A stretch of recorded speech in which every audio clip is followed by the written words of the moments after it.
It is like one of the worst feelings when someone says, gosh, I'd really love to work with you, but I can't afford it.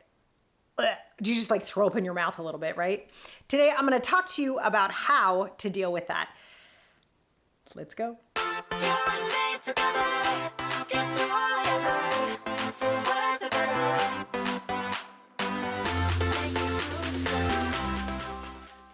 Hey guys, welcome to this episode of Sarah Uncut. If you've never seen me before, hi, my name is Sarah Walton. I'm an intuitive business coach. My cat is in the room with me, and I'm a sales expert. So if you're new to this channel, go ahead and click subscribe so you get all of the gooey goodness coming at you.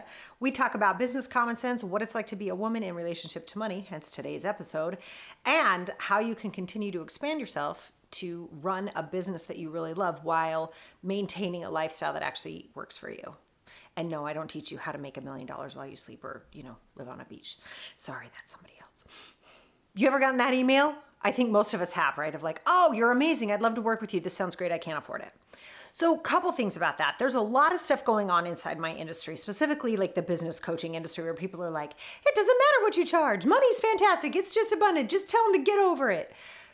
Okay, well, sort of, right? Like abundance is a real thing. I absolutely believe in that. I think the way that we approach money and our mindset around abundance and my perspective that money is infinite, we can always make more money, that those ideas for a lot of people, those are already so woo-woo, right? And there's like, oh my gosh, it's so big. But I also think a lot of them have a lot of, validity. I think it does matter how we look at money, right? If you trust yourself to make more money, you're probably going to make better investments. You're not going to just blow your money and spend it because you know how hard it is to earn it, right? So you're like, ooh, what can I do with this gorgeous money that I have that is acknowledging the service I'm providing the world? What can I do with this?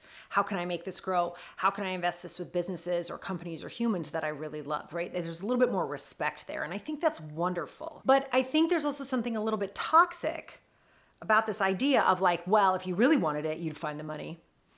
That's probably true. If you guys have ever seen me on Coffee with Coach, I talk about this a lot. The people will find the money when it's important enough to them. Absolutely. And the analogy I always use with that, and just want you to put yourself in this situation, right, is the idea of a water heater, right? If your water heater broke tomorrow, you'd find the money to fix it. If you've been around me for a while, you've heard me say that before, but I repeat it often because it's true, right? Like we would be like, okay, I'm going to call Grandma June and you'd figure it out, right? Like you'd find out how to get the money to make that happen. And I think it's important for us to remember that, right? Because it reminds us of our own ingenuity, but it reminds us of something else, which is when somebody recognizes how important your work is, or what your work will offer them, they will find the money. And not in a snotty, like, well, if you really wanted transformation, you'd go find the money. Like, that's gross. I don't know how that caught on, right? But there is the idea, and I think this is really important, that so many people focus on, and now I'm talking specifically to coaches, right, or service-based businesses, there's this focus on how much it costs to work with a coach, right? How much it costs to work with someone who provides a service. And those services can be everything from video editing, podcast editing, graphic artists, copywriters, someone to clean your home, right? People who come in and paint or provide other services that give you your time back, right? So there's training services, and then there's the type of service that gives you your time back because it's somebody else's expertise. So when we look at that, if someone says they can't afford it, it could be because they can't. That's a real thing, you guys, and we need to respect that in other humans. People are not stupid. If they say they can't afford it, they probably can't, and you want to honor that. Can we be nice to each other about that? Like, hello, right? That's a real thing. And on the flip side, using the water heater analogy, right? It's also our job to say, are we going to focus on what this costs, or are we going to focus on what it costs to not do this a year from now?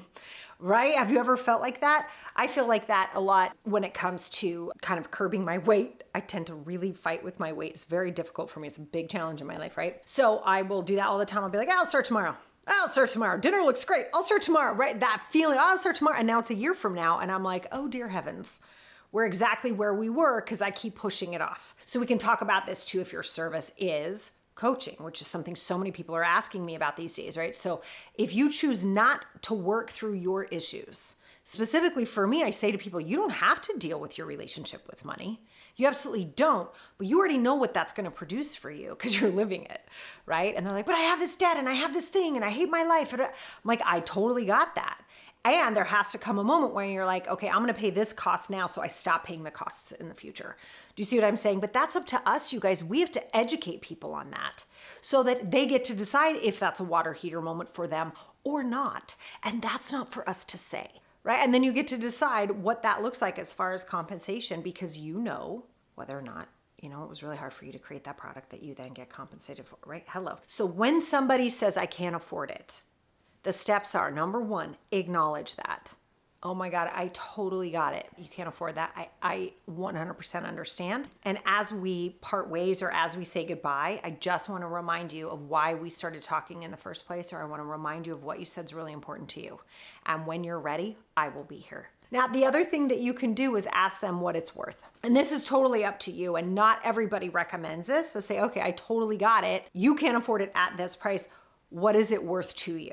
And that's a totally open question. A lot of people do that when they're first starting out. They're sort of like trying to figure out where the market tolerance is for their service. And that's a really valid thing to do, is be like, got it. That price is too high. What would work for you? And then you get the right to say, that's not going to work for me. I totally got it. I just want to remind you of what you said was important. I totally understand this is too expensive right now. Got it? You come back to me when you're ready. When these things become important enough, or when they get big enough for you that you are like, I have to make this work, or you start to make more money and things get better, know that I'm here. Got it? And then the very last thing you can do is offer a scholarship or give them something else that can help them along their way. And you guys, this is one of the reasons we have our YouTube channel, because I know there are a lot of people who say, Sarah, I really want to work with you one-on-one. It's not in the cards right now. I'm like, oh my God, I totally got it. Go to YouTube.